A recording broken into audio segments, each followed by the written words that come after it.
Hello my dear students. Welcome back to your online English class. In today's class, we are going to discuss a new chapter from your grammar. The name of the chapter is Tenses, Present and Past. Tense. Today we will talk about tense. First, we need to know what is tense. Now students, in your previous class, you were told about doing words. Doing words are such words that denote what is happening, that denotes some kind of action. Now, tense is related to time.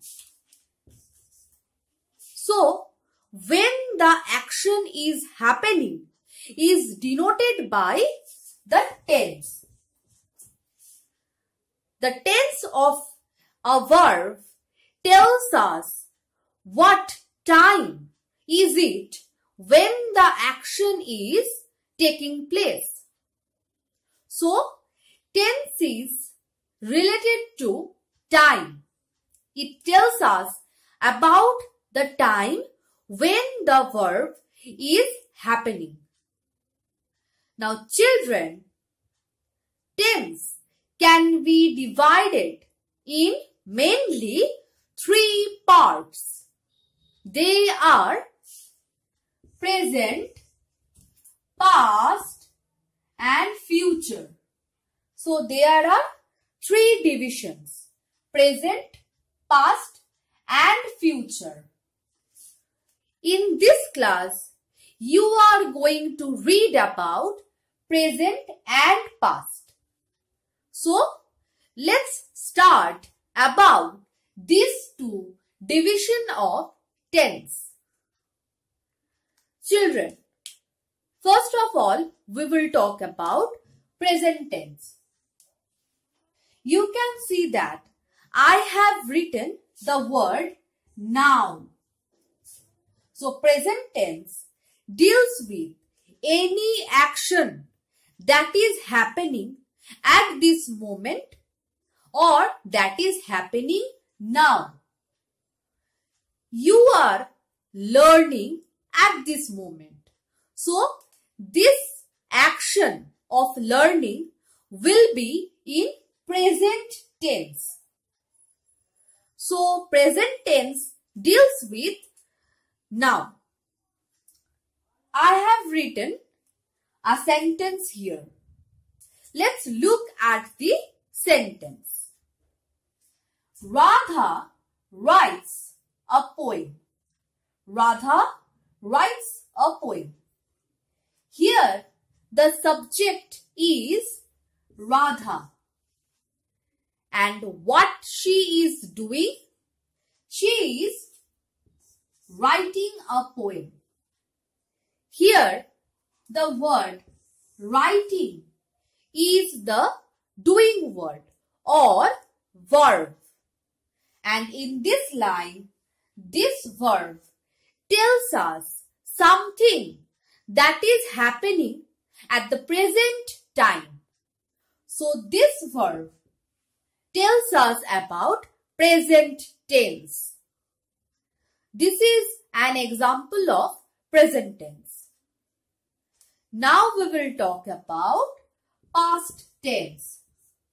Now children, you can see that I have written earlier time. Past tense deals with something that has already happened in earlier time. What have you had in dinner last night? Suppose you have had biryani. So you ate biryani. So this action has been taken place sometimes earlier. So this action will be called past tense. So past tense deals with something that has already taken place. I have written the same line but with past tense. Here I have written Radha wrote a poem. Here again the subject is Radha and the verb is wrote. Here we had writes, but now we have wrote. This is the past tense of write. This line indicates that Radha had written a poem in some time earlier. So, this action has already taken place.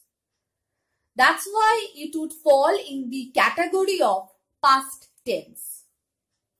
So, present tense deals with now and past tense deals with earlier time. I hope you have understood. Now I will talk about some rules that we will follow to transform a verb from the present tense to the past tense. So, let's look at some examples.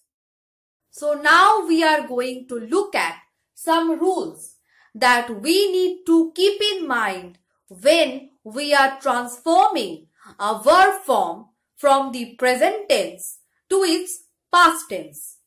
So, the first rule is adding D. Adding D in the end can transform a verb into its past form. Now look at the examples.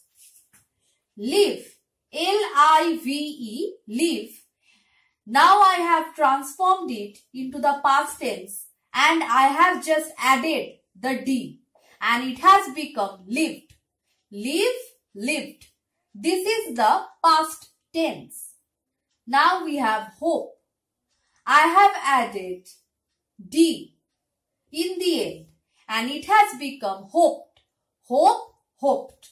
This is the past form. Now, I have smile and I have again added a D and that has become smiled. This is the past form. Now, I have raise.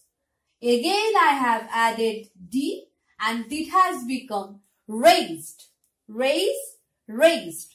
This is the past form. Now, children, look carefully.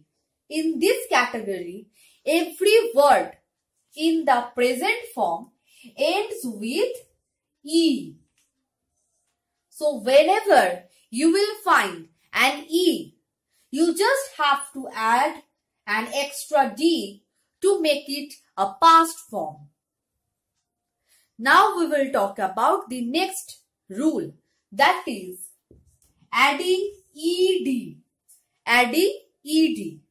In this case, we will not have the E in the end. So we have to add ED. So in this case, the words will not have an E in the end. Like the first word, walk.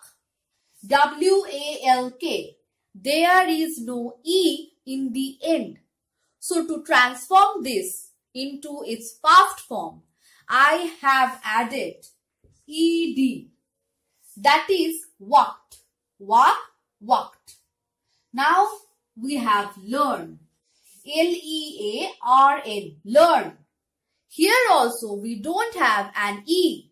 So I have to add ED. And that has become learned. Learn, learned. Now we have talk. Here also I have added ED. And it has become talked. Talk, talked. Now lastly we have rush. R-U-S-H. Rush. Here also we don't have an E. And we have added ED. And this has become rushed. Now we will look at the last rule. Here the whole spelling will change. So we will look at some of the examples.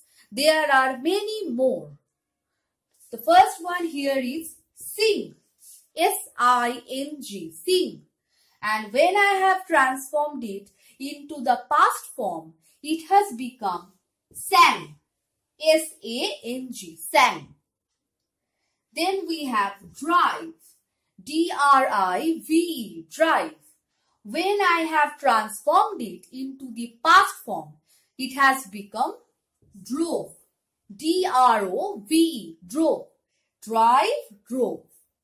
Then we have catch.